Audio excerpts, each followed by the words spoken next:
함께 나눌 말씀은 마태복음 7장 1절부터 5절까지 말씀입니다. 마태복음 7장 1절부터 5절까지 말씀을 같이 읽겠습니다. 비판을 받지 아니하려거든 비판하지 말라. 너희가 비판하는 그 비판으로 너희가 비판을 받을 것이요 너희가 헤아리는 그 헤아림으로 너희가 헤아림을 받을 것이니라. 어찌하여 형제의 눈 속에 있는 티는 보고 내 눈 속에 있는 들보는 깨닫지 못하느냐. 보라, 내 눈 속에 들보가 있는데 어찌하여 형제에게 말하기를 나로 내 눈 속에 있는 티를 빼게 하라 하겠느냐. 외식하는 자여, 먼저 내 눈 속에서 들보를 빼어라. 그 후에야 밝히 보고 형제의 눈 속에서 티를 빼리라. 아멘. 오늘은 비판하지 말라는 제목으로 말씀을 나누도록 하겠습니다. 오늘 본문의 말씀은 예수님께서 이제 산에서 예수님께 나온 사람들에게 산상수훈의 말씀을 이제 마태복음 5장부터 하시다가 이제 마태복음 7장에 예수님의 설교의 내용이 이어지는 내용입니다. 오늘 말씀의 핵심은 비판하지 말라 이런 내용인데, 사실 비판하지 말라는 것은 꼭 예수님의 말씀이 아니더라도 삶을 살아본 사람들, 삶의 지혜가 있는 사람들은 그냥 고개를 끄덕일 수 있는 말입니다. 왜냐하면 누군가를 비판한다는 것은 결국에는 그 비판이 자기에게도 돌아오게 되어 있기 때문입니다. 예를 들어서 제가 어디 교회 목사님은 이렇대요, 어디 교회 목사님은 이렇게 연약한 점이 있대요 라고 이야기를 하게 되면 평소에는 별 문제가 없는데 저도 어느 날에는 분명히 저도 연약한 인간이기 때문에 그러한 내가 세운 잣대에 내가 걸릴 수밖에 없는 그런 삶을 살 수밖에 없다는 것이죠. 이거를 성경에 있다고 해서 대단한 진리고 성경에 없으면 모르고 이런 내용은 아닙니다. 서로 좋을 때는 나와 저 사람이 누군가를 함께 비판할 수 있지만 또 시간이 지나서 두 사람과의 관계가 별로 그렇게 좋지 못하면 저 사람 옛날에는 저렇게 이빠른 얘기를 하더니 자기는 또 저렇게 하네. 이게 다 자기한테 돌아오게 되어 있거든요. 그런데 성경 말씀은 그런 거 얘기하려는 거 아니잖아요. 예수님이 그런 거 사람들이 아는, 뻔히 사람들도 조금만 살아보면 생각할 수 있는 그런 거 이야기하려고 산에 모인 사람들에게 말씀을 하셨겠습니까? 특별히 마태복음 5장에서 우리는 하나님의 은혜 입은 사람들, 하나님의 택함을 받은 백성들, 그래서 마음이 가난한 자의 자리까지 하나님이 인도하셔서 결국에는 내 힘으로 할 수 있는 게 없구나라는 걸 깨닫고 하나님께 온전히 매달리게 된 사람들, 그 사람들에게 지금 이러한 말씀이 전해지고 있는 거거든요. 그냥 일반적인 사람들, 세상에 속한 하나님의 은혜를 모르는 사람들한테 비판을 받지 않으려거든 비판하지 말라 이런 말씀을 예수님은 하시지를 않습니다. 왜냐하면 어차피 안 듣거든요. 사람들에게 비판하지 말라 그런다고 사람들이 비판을 안 합니까? 그 재미로 사는데 여기저기 가면 다른 사람 흉보고 또 그 사람의 문제가 뭐니 너무 면밀히 파악하고 다 그러고 살잖아요. 우리가 어렸을 때는 안 그랬고 지금은 안 그러고 미래는 안 그러겠습니까? 그러면 예수님께서는 왜 이 말씀을 하나님의 은혜를 이미 얻은 사람들에게 하고 있는가? 자, 다시 한번 1절과 2절의 말씀을 같이 읽어보겠습니다. 시작. 비판을 받지 아니하려거든 비판하지 말라. 너희가 비판하는 그 비판으로 너희가 비판을 받을 것이요 너희가 헤아리는 그 헤아림으로 너희가 헤아림을 받을 것이니라. 아멘. 오늘 말씀 1절을 보면 꼭 무슨 조건을 달아놓은 것처럼 보이죠. 비판받고 싶지 않으면 너네도 비판하지 마. 이런 식으로 조금 이제 어떠한 것을 얻기 위해서는 이런 행동을 해야 된다라고 보일 수도 있는데, 사실 성경 원문을 찾아보니까 그렇게 어떤 조건을 내걸고 있는 그런 말씀이라기보다는 그냥 명령입니다. 비판하지 마. 이렇게 돼 있어요. 비판하지 마. 그러면 너도 비판받지 않을 거야. 이렇게 비판하지 말라는 이야기가 앞에 기록되어 있어요. 그러면 왜 비판하지 마라고 하는 명령이 앞에 있고 그러면 너희가 비판을 받지 않을 거야 라고 하는 말이 뒤에 따라오느냐? 지금 여기에서 비판을 받는다. 그리고 2절 말씀을 보면 너희가 한 그 비판으로 너희가 비판을 받을 것이고 너희가 헤아리는 그 헤아림으로 너희가 헤아림을 받을 것이다 라고 하는 것은 인간과 인간관계를 지금 예수님이 이야기하고 있는 게 아니에요. 하나님이, 그러니까 우리가 누군가를 비판하면 다른 사람이 나를 비판하는 것 때문에 지금 말씀을 하는 게 아니라 하나님이 이제는 너희를 비판할 거야. 누군가가 너가 누군가를 헤아리면 다른 사람이 너를 헤아리는 게 문제가 아니라 하나님이 너희를 헤아리기 시작할 거야. 이렇게 이제 예수님이 말씀을 하신다는 거죠. 사람은 비판도 한계가 있어요. 헤아림도 한계가 있고요. 우리가 사람의 속을 알아봐야 얼마나 알겠습니까? 그런데 사람의 속은 생각보다 훨씬 더 악하거든요. 그래서 사람이 누군가를 판단할 때 그래도 저 사람 안에 아무리 그래도 그렇게까지 하겠어? 그래도 사람과 사람과의 관계는 비판도 어느 정도 수준이 있는데 하나님이 우리를 비판한다? 하나님이 우리를 헤아린다? 그건 그냥 죽는다는 걸 의미하는 거예요. 이거는 사실은 이건 뭐라고 핑계 댈 수도 없고 변명할 수도 없는 게 하나님이 우리를 비판하고 하나님이 우리를 헤아리신다는 거죠. 마태복음 5장에서부터 예수님은 지금 무슨 말씀을 하고 있냐면 하나님의 은혜를 입은 사람들이 있다는 거예요. 그러니까 은혜를 입었다는 것은 원래는 다 죽어야 되는데 죽는 게 당연한데 그럼에도 불구하고 어리석어서 자기들이 죽는 줄도 모르고 그냥 살아가는데 자기들이 죽는 줄도 모르고 살아가는 인생들에게 하나님이 그걸 알게 하시려고 인생에 개입하셔서 여러 가지 인생의 우여곡절을 통해서 넌 어리석고 그럼에도 불구하고 너는 그렇게밖에 살 수 없고 그러니까 너는 예수를 믿어야 돼. 이걸 하나님이 다 알려주셨단 말이죠. 그렇다면 이 사람이 하나님을 알게 되고 예수를 믿게 되었다라는 그 안에는 뭐가 담겨져 있느냐 하면 나는 자격이 없는 사람이다. 나는 누군가를 비판하거나 헤아릴 만한 그런 자격이 없다라고 하는 고백이 그 안에 늘 담겨 있는 거거든요. 그러니까 하나님의 은혜 입은 사람은 하나님, 저는 저 사람을 비판할 자격이 없습니다. 왜? 저가 자격이 없어서 하나님이 저한테 찾아오셔서 저에게 이러한 것들을 알려주신 거 아닙니까? 그래서 저는 비판하지 않겠습니다. 이게 이제 하나님이 원하는 모습인데 은혜를 입은 사람이 누군가를 비판하기 시작하면 하나님이 이제 어떻게 생각을 하시느냐 하면 너는 네가 자격이 없다라는 것을 잊어버렸구나. 그러니까 내가 너가 얼마나 자격이 없는지를 가르쳐 줄게. 그러다 보면 이제 하나님이 나를 비판하신다. 하나님이 나를 헤아리신다라는 건 뭐예요? 내 원래 모습, 얼마나 어리석고 연약한지를 드러낸다는 거죠. 죽는다는 얘기예요. 큰일 났다는 이야기죠. 우리가 누군가를 비판한다라는 것 안에는 나는 자격이 있고 저 사람은 자격이 없어. 그러니까 내가 저 사람을 좀 가르쳐야 되겠어 라고 하는 생각이 그 안에 담겨 있죠. 그래서 비판을 하죠.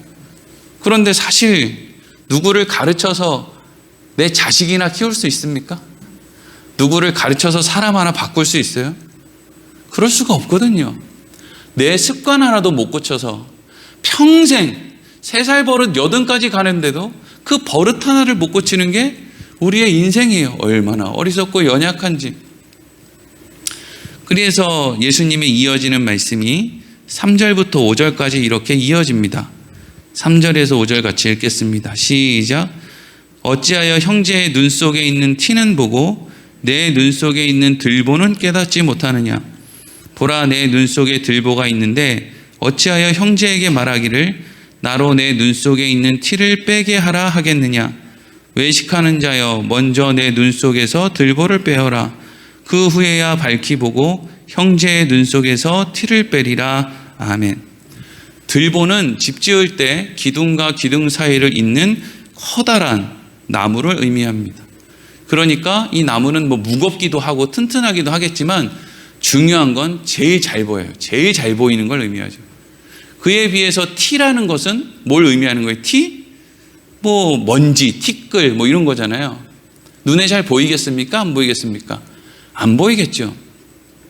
여러분, 예수 믿는 사람들에게 있어서 가장 눈에 크게 보여야 되는 게 뭐죠? 예수님이죠.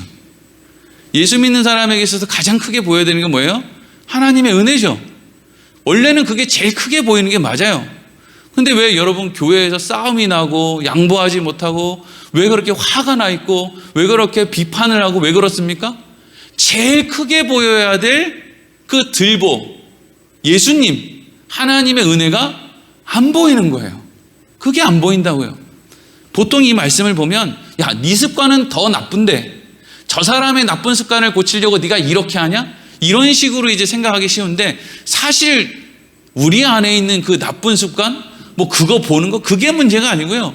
우리에게 훨씬 더 크게 보여야 되는 게 뭐냐면 예수님 십자가 얼마나 크게 보여야 됩니까? 교회마다 달려 있잖아요. 예수님의 십자가, 하나님의 은혜, 구원의 근총, 내 힘으로는 할 수 없는 우리의 신앙 고백, 그것이 이렇게 큰데 이게 보인다는 거예요? 안 보인다는 거예요? 안 보인다는 거예요. 예수님이 왜 죽었어요? 내가 죽인 거죠. 그럼 예수님을 내가 왜 죽였어요? 멍청해서 죽였어요. 답이 없어서 죽인 거라고요. 예수님 당시에 나는 안 살았기 때문에 내가 예수님 당시에 살았으면 예수님 보호했을 것이다. 이런 생각을 합니까? 아니에요. 그 시대에 우리가 안 살았어도 그 시대의 예수를 우리는 죽였을 거예요. 그게 성경이 우리에게 말하는 거예요. 우리는 다 똑같아요. 제일 크게 보아야 될 예수님의 십자가 안 보여요. 예수님의 십자가를 밟고 뭘 합니까? 상대방의 티를 바라보면서 비판을 한다는 거예요. 그래서 내 눈 속에 있는 들보는 보지 못하고 다른 사람 안에 있는 티는 본다라는 것은 사실 사람 안에는 다 더럽고 추악한 게 이렇게 많은데 그거를 감출 수 있는 예수님을 먼저 봐야 된다는 거죠. 근데 그걸 못 보니까 비판을 하게 된다는 거예요. 지난 시간에 마태복음 6장 33절을 우리가 말씀을 나누면서 이런 말씀을 나눴어요. 마태복음 6장 33절을 제가 읽어보겠습니다. 그런즉 너희는 먼저 그의 나라와 그의 의를 구하라. 그리하면 이 모든 것을 너희에게 더하시리라. 이 말씀이죠. 먼저 그의 나라와 그의 의를 구하는 것은 기도 오래 하는 거, 전도 많이 하는 거, 주일 성수하는 거 이런 게 아니라 그랬죠. 여기서 이야기하는 그의 나라와 그의 의를 구하는 것은 예수님이 마태복음 5장에서부터 지금 마태복음 6장 33절까지 이르도록 말씀하신 오른손이 하는 일을 왼손이 모르게 해라. 또 다른 사람에게 속옷을 달라고 하면 겉옷도 줘라. 아니 속옷 달라고 막 무턱대고 하는 사람이 세상에 어디 있어요? 아, 김 씨가 나한테 와가지고 아유 난 내 속옷을 달라고 했대. 아유 그게 말이 돼? 얼마든지 할 수 있는 일이죠. 근데 예수님은 뭐라 그래요? 속옷 말고 너한테 속옷 달라 그러면 겉옷도 줘. 생각해 보세요. 여러분들에게 속옷 달라 그러면 겉옷 주겠습니까? 저는 못 줘요. 저는 그렇게 훌륭하지 않아요. 나도 추워. 나도 춥단 말이야. 무슨 속옷을 줘. 근데 예수님은 속옷을 달라면 겉옷을 주라는 거예요. 그게 뭐라는 거예요? 그게 하나님 나라의 법이고 하나님 나라의 의라는 거예요. 그렇게 하는 게 하나님이야. 하나님은 그렇게 하시는 분이야. 라고 말을 해주고 있는 것이죠. 그래서 하나님 나라의 그 법칙에 따라서 살면 뭘 주신다는 거예요? 이 모든 걸 더하여 주신다. 이 모든 걸 더하여 주신다는 게 뭐예요? 하나님의 은혜. 이제까지 하나님이 주셨던 그 하나님의 은혜 위에 이 모든 것, 이 은혜를 더하여 주실 것이다.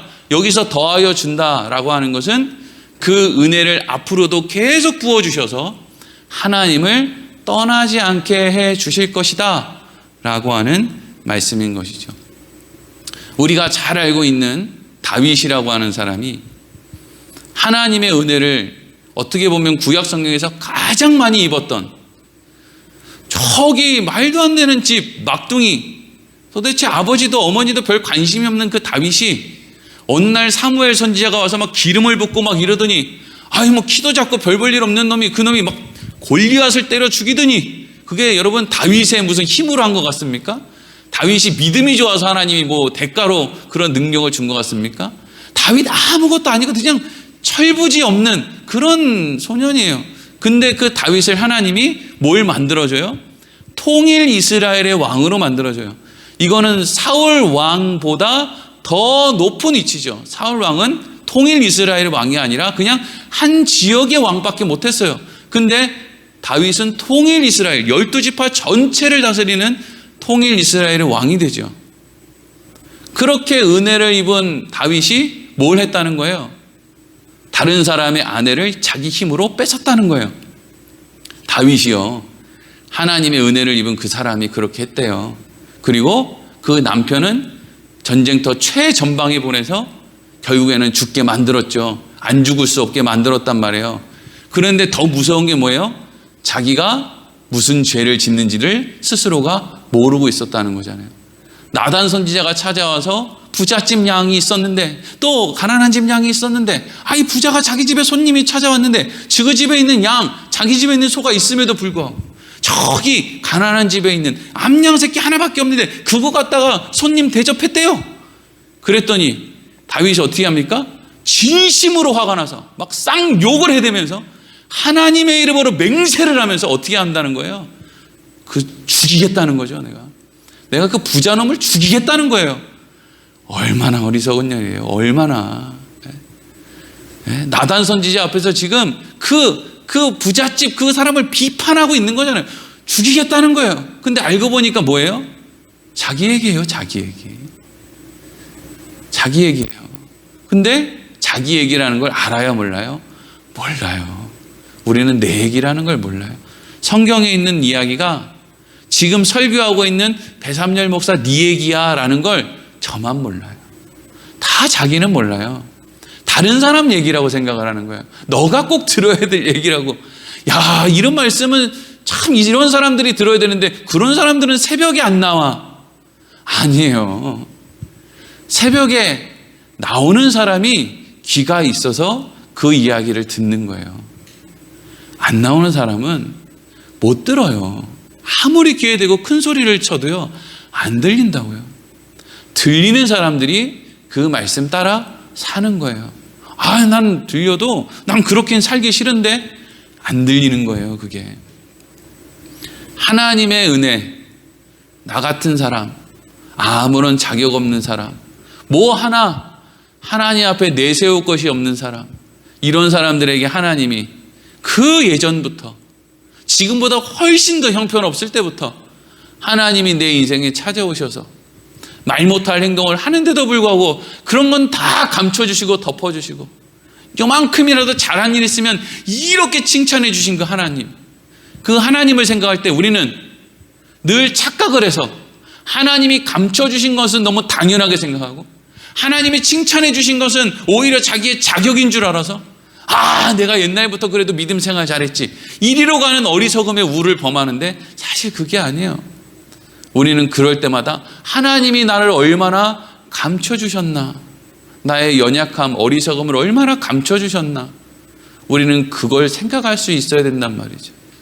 그게 먼저 그의 나라와 의를 구하는 거예요. 하나님의 은혜를 생각하고 하나님이 하신 일을 늘 감사하며 사는 것이죠.